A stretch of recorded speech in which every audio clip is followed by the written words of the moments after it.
지속되는 폭염으로 일부 농산물의 수급 불안이 우려되자 김황식 국무총리가 농산물 유통구조 개선 현장 점검에 나섰습니다. 70여 개의 가짜 석유 불법 유통업소를 적발해 3천만 킬로리터를 압수하는 등 올해를 가짜 석유 제로화해로 만드는 데 주력하고 있습니다. 하계 전력 피크 시기를 앞두고 안정적인 전력 수급을 위해 산업체 휴가를 분산하는 등 모든 수단을 총동원하고 있습니다. 여러분 안녕하십니까?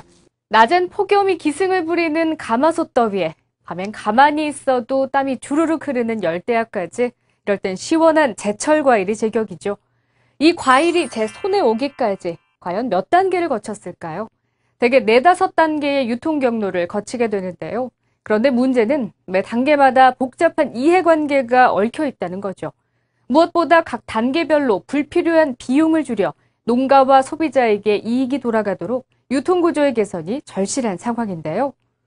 김황식 국무총리는 지난 1일 양재동 하나로마트를 찾아 배추와 삼겹살 등 주요 서민식품에 대한 단계별 유통 실태와 판매 가격 등을 직접 살폈습니다.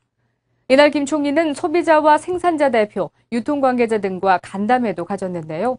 무와 배추 가격 폭락 시 생산비 조장 가격 현실화 등 수급 안정에 대한 방안이 폭넓게 논의됐습니다. 지난해 경기도 수원과 화성, 안산에서 일어난 주유소 폭발 사고로 4명이 사망하는 등 재산과 인명피해가 잇따랐습니다. 이는 모두 가짜 석유로 인한 사고였는데요.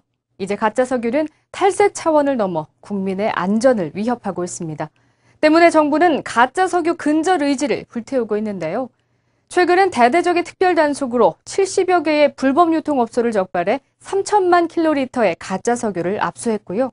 비밀 탱크 등을 설치해 가짜 석유를 판매한 주유소 13곳을 적발해 등록을 취소했습니다. 가짜 석유의 주 원료인 용제 판매량도 지난해 같은 기간보다 47% 감소한 걸 확인할 수 있습니다. 김황식 국무총리는 지난 1일 석유관리원을 방문해 앞으로 가짜 석유를 제조 유통하거나 단속될 경우 우리 사회에서 더 이상 정상적인 영업활동이 불가능할 정도의 강력한 처벌을 통해 올해를 가짜 석유 제로화의 해로 만드는데 최선의 노력을 다해줄 것을 당부했습니다. 다음 소식입니다. 휴가든 다녀오셨나요? 산업체 휴가가 끝나는 이달 중순부턴 예비 전력이 150만 킬로와트까지 떨어질 것으로 예상되는데요. 정부는 안정적인 전력 수급을 위해 산업체 휴가 분산과 조업 조정, 민간 발전기 가동 등 지난 5월에 발표한 전력 수급 대책의 모든 수단을 총동원하고 있습니다. 산업체 2,300곳과 휴가 분산 약정을 체결해 피크 기간 중 250만 킬로와트를 감축하고요. 예비력이 400만 킬로와트 이하로 떨어지는 비상 상황이 발생할 경우 전압을 하향 조정하는 등 비상조치 매뉴얼에 따라 전력 수요를 추가로 감축할 방침입니다.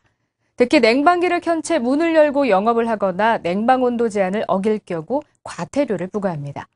정부는 지난 2일 임종용 국무총리실장 주재로 하계전력 수급대책 중간점검회의를 열어 이 같은 내용을 점검했습니다. 인도가 대규모 정전으로 48시간 어둠에 휩싸였습니다. 지하철은 멈췄고 물도 공급되지 못했는데요. 주민 6억 명이 피해를 입은 것으로 추산되고 있습니다. 타산지석으로 삼아야겠습니다. 전기절약, 국민 여러분의 손 안에 달려 있습니다. 이번 주 총총뉴스는 여기까지입니다. 시청해주신 여러분 고맙습니다.